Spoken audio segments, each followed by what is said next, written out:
What's up, addressees? Welcome to the HNR TV, the official YouTube channel for the hottest new revolution, culture, and movement. That's to live your life and love the life you live, regardless of who you piss off in the process, culture, and movement. And before I get into this video today, I just want to express that yes, while I might be an expert in what I know just based off lived experience up to this point in life, and that's what I speak on.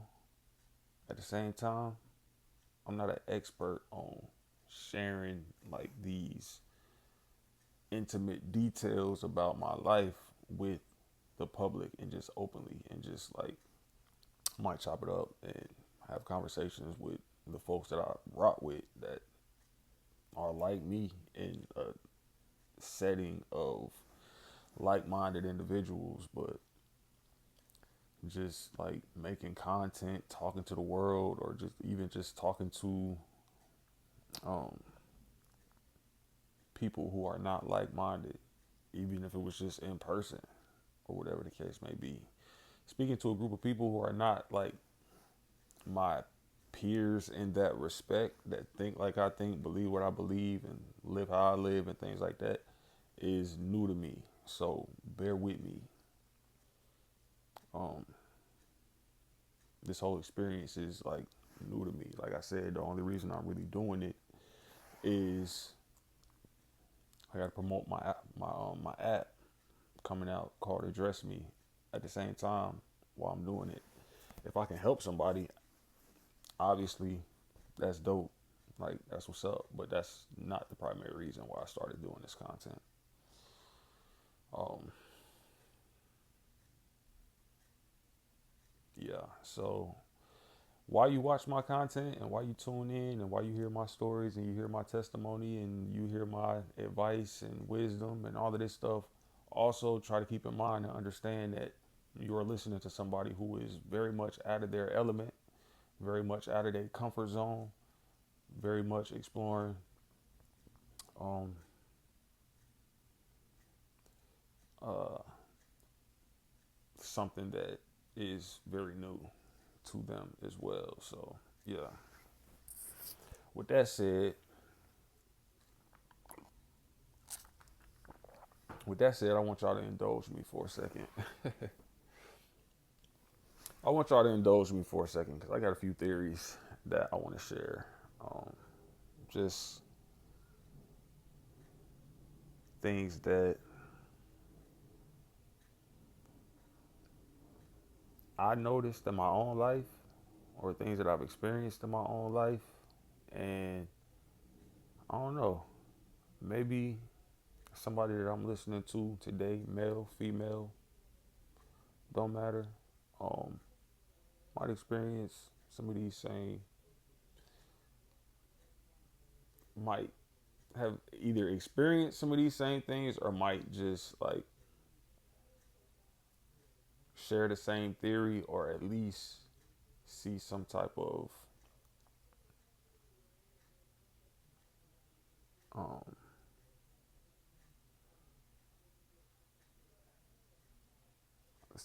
point or like that it makes sense, like the theories that I'm speaking on, right? Or might agree. I don't know what the hell I'm trying to say, but may or may not agree with some of these theories. All right, so first off, and it's not just theories, but like I'm telling stories too. I might be all over the place with this video to be honest, because I didn't really like. I don't have just one particular thing that I had prepared to speak on or to say. I guess a few different things that I want to discuss. So just lock in, tune in, and like bear with me because I might be jumping around. Long story short. Okay, where to start? So, and again, vulnerable topics to me, folks. First time, bear with me.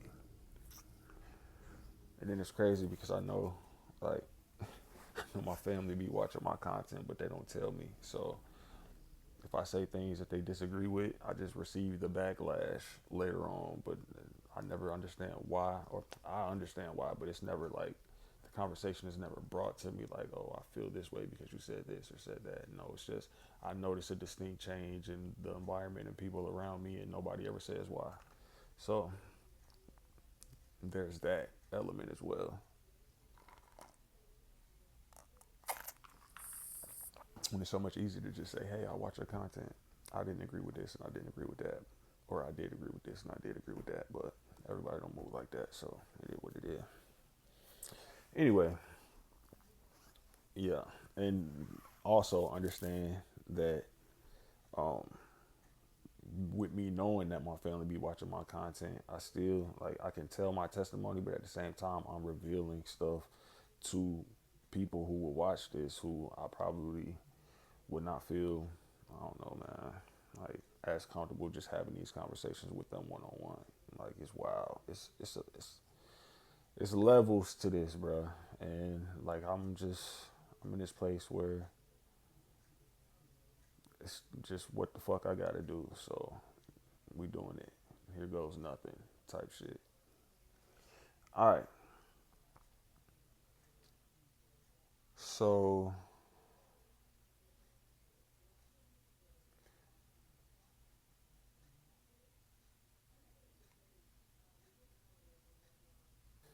all right. So with that said, I'm just gonna speak on what's on my mind today. So I can remember from age 2 years old up until somewhere around the fifth or the sixth grade, having crushes on both genders, but mainly females during that time period. But at the same time, I was always able to like, I don't know, like look at anybody and recognize if they was attractive to me or not. But but like actually like seeing or looking at dudes in that way, probably like around like fifth. And I'm gonna tell you how that happened. Um, in elementary school, I used to have a crush on this girl named Nina Gans. And you know, you young, like everything, like I don't know, like just like playing with her on the playground and her knowing me and like playing with me and you be a kid, like you just be get excited about little like crazy stuff like oh like need to know my name type shit. Like I don't know. So yeah, I used to have a crush on this girl. Now, what man, Sharice Diamond, um, Deidre is crazy. My cousin ended up talking to Deidre later on. But yeah, elementary school had crushes on females, like cool. But it was Nina Gans, like,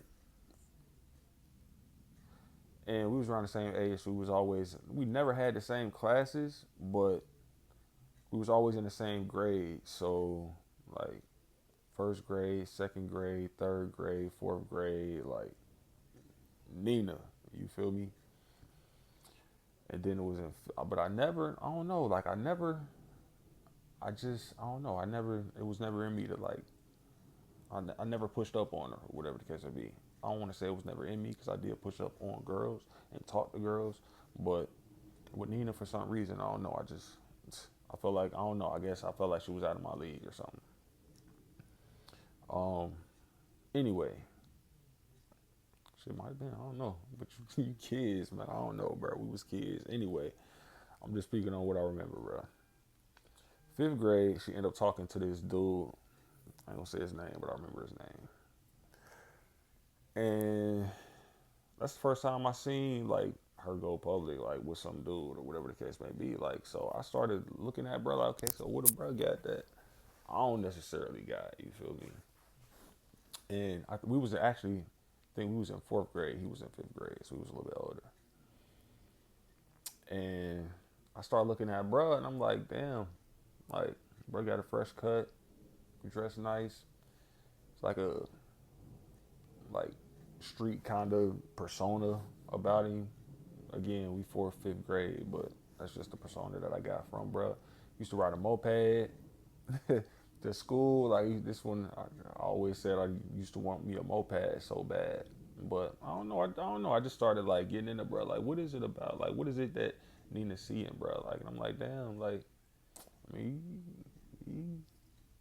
Like you got some pink ass lips, like like you feel me? Like just started getting in it. Like I mean, them cuts do be fresh, like buddy. Like I fought with buddy. Like and it got to a point where I'm like, damn, like I really fought with buddy. Like damn, like I don't know, man. Like this, like, and again, vulnerable. This y'all bear with me, bro. Like give me grace, but I'm like, damn, like all right for sure. Like I see it.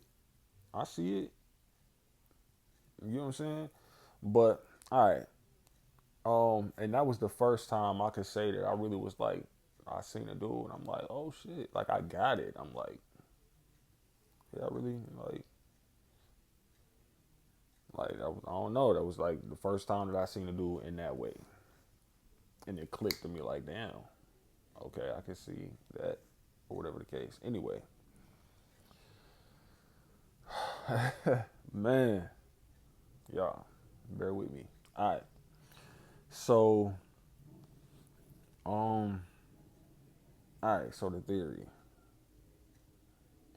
First of all, I don't know what that necessarily had to do with anything about my theories. I'm just like I said, y'all. I'm all over the place with this video. I just got some thoughts that I need to make a video, and I need to make it about some fluid shit. So I got some thoughts that been in my mind. I'm just getting the thoughts out. Ain't really no structure to it right now. Anyway, so I have a theory that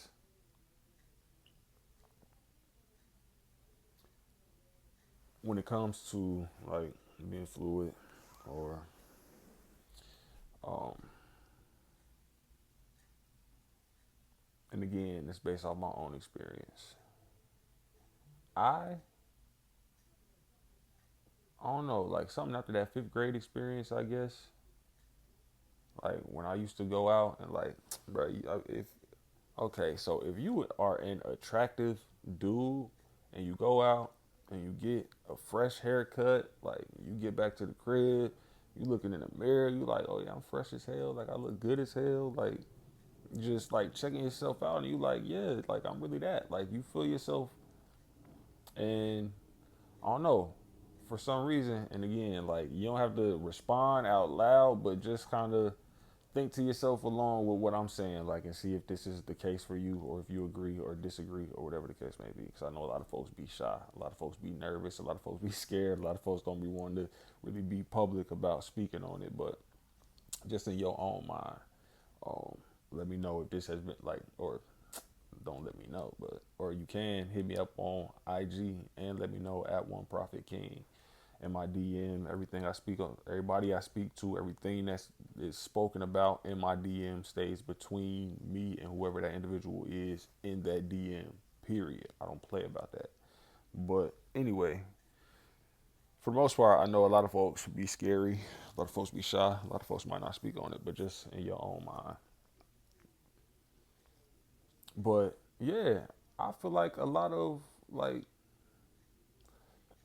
well, in my own experience anyway, like dudes start getting into dudes like for the simple fact of everybody. First of all, everybody got eyes, and like everybody can see if somebody's attractive or whatever the case may be.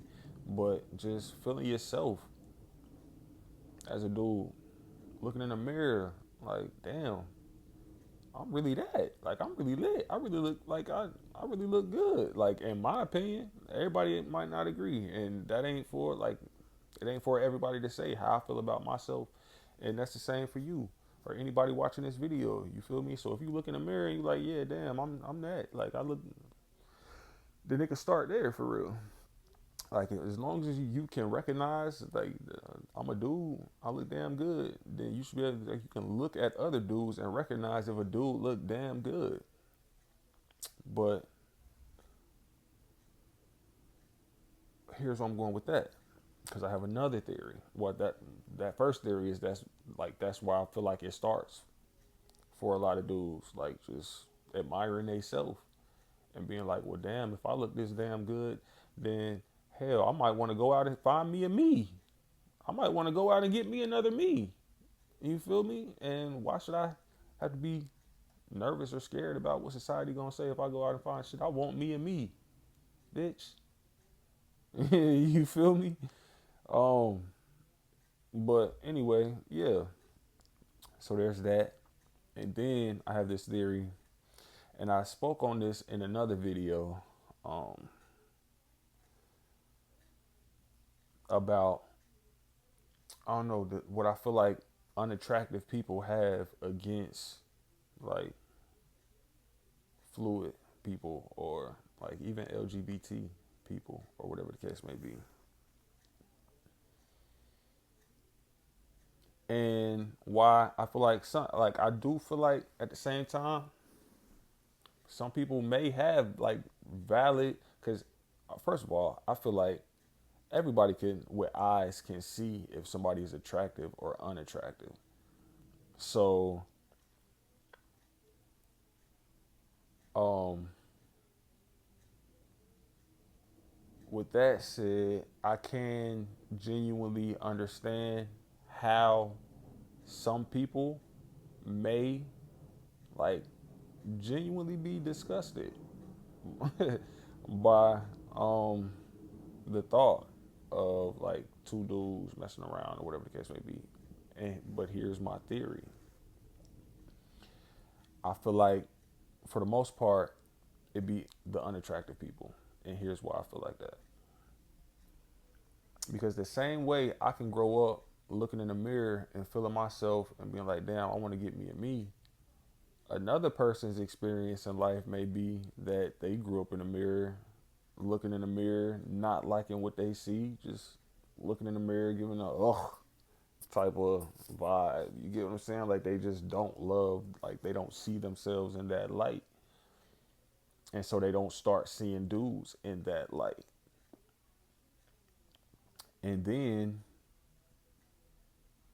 just knowing that the caliber of dudes that if they did decide to mess with dudes, like the caliber of dudes that would be available for them to mess with would not be the same caliber as like somebody attractive. So just going through and like living life, first of all, you never had a crush or you never had any interest like in dudes, period, not even yourself. So like you never gained that trait in life or whatever the case may be. And then just knowing that like even if you did decide to try it one day, like it's slim pickings. So yeah, I can understand like how somebody would either be genuinely disgusted or genuinely jealous or envious of folks who can live that lifestyle and thrive in that lifestyle. Um,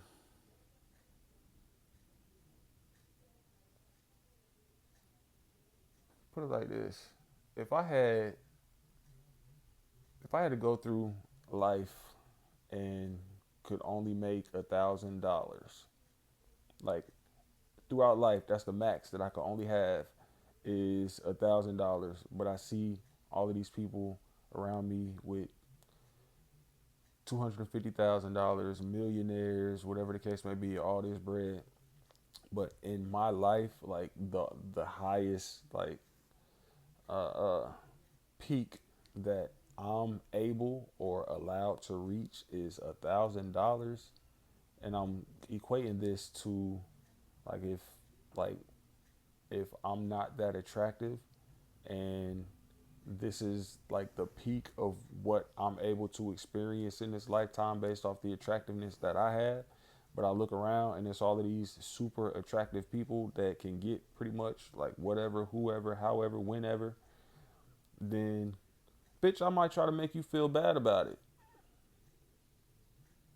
because I feel like I'm lacking in my own life and I'm not able to do that. So if I'm not able to, then I might make you feel bad because you are able to. And that's why I don't take a lot of what anybody says seriously, because you never know what other people are dealing with or what battles that they have inside themselves to where they might try to condemn or bring up something that they disagree with within you, when a lot of times it could just be them projecting how they feel internally about themselves, or about you, or about whoever, about whatever. But again, everybody's experiences in life are not the same, and everybody's experiences shape people to become who they become in life. And for somebody to not be open to the idea and the freedom of others and the respect of others and their freedom, um, I don't know. Like I don't take people like that serious, because who are you that you don't even know me, or even if they do know me, like I don't know. I just anybody. I'm just so I carry so much genuine love for other people, and just want everybody to be great and live their life to the fullest, that I would never like express my personal. I don't even harbor personal biases, like against other people for being themselves or living their life or whatever the case may be. But I can see again how a bitter person, or a person who feels like they're lacking in something, would like genuinely be disgusted or genuinely be upset, or like not rocking with it, because they never had the experiences that shaped them into uh, developing that part of their brain, or that part of their attraction, or that part of whatever. You feel me? Like all they seen when they looked in the mirror was just ugh. And that's all that they feel like they would be having access to if they were to pursue that life. But shit, I don't know, y'all. These just some theories. These some theories, and I don't know. Maybe like maybe lesbians feel the same way. Maybe they started looking in the mirror when they was like young girls, like, oh yeah, I'm that. Like I look good. Like I like. I don't know, bro. Like I don't know, man. Maybe you can, if you watch my content, hit me up, bro, and let me know on my IG at One Prophet King. Um, yeah, just some theories that I have. I might share some more of these, but that's all for today, folks. So, real quick, I forgot to add the religious people, because there are some people who claim to be um, against being fluid or LGBT and a whole bunch of other things based off of like Bible scriptures and um, living strictly to the letter. But to those folks, there are certain, and this is again, this is why I'm spiritual, folks, and not religious. Um, because religious people will try to do that to you. They will try to do that on you, and they will try to like say, control your life. They will try to control your life, your happiness, your everything that makes you you. They will try to make you suppress that and become a carbon copy of your own soul if you let them. But yeah, there are plenty of scriptures in the Bible. 2 Corinthians chapter 3 verses 1 through 6 basically states that uh, that God makes us competent as ministers. Well, if you are in Christ and you are saved and you become a new creation, then in that role, God has made you competent as a minister of a new covenant.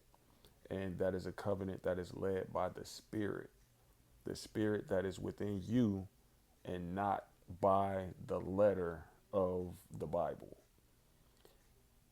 When God anoints and appoints you and instills you with his power, authority, then and the Bible gives you permission to walk in the Spirit and be led by the Spirit, not necessarily just led by the letter of the Bible. And then there is, I could go through a few scriptures, but there's another scripture in the book of Acts, chapter 10,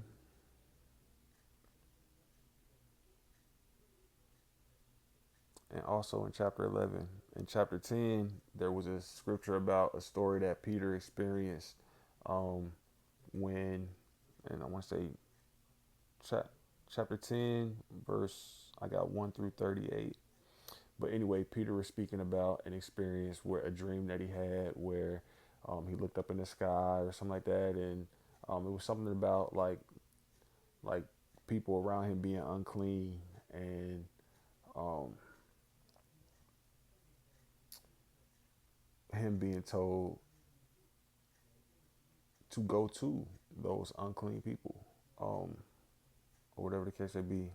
I don't remember the scripture specifically, so let me not go too much into detail because I want to be very careful when I'm speaking about the Bible, because I got a lot of judges and people really when God is my only judge. But for whatever reason, in this situation that I'm in, so many people's voices and judgments are valued, um, and they can present a lot of problems or a lot of extra waiting for me. So I have to be careful when I speak on this stuff. But anyway, Peter is a prophet of God. And where I'm going with this is that there was an incident in chapter 11 that came up. I got verses 1 through 18, where there was something that was established by the courts in writing, and it needed to be revisited and uh, rethought about. So there are actual examples in the Bible where uh, previous text and doctrine that was taught in the Bible uh, was brought back up for discussion and changed. So there are examples in the Bible that explain and express that everything in the Bible is not necessarily to be um, observed to the actual minor details of every single thing. But I was gonna say one more thing. It was about uh, yeah, yeah. Peter was saying that the specific thing that they brought up in the meeting, I want to say it was the Sanhedrin. I don't know. At the meeting, the specific topic that they brought up, he was saying that it's hard, like it's too hard to expect people to do what it is that you're asking them to do. So we need to revisit this and we need to change it. So look it up, man. Acts chapter 10, verses 1 through 38 is speaking about the actual experience that Peter had, that in Acts chapter 11, 1 through 18, that Peter brought that experience that he had up in that meeting in chapter 11 to justify um, his ruling, to change what it was that he felt like he needed to change.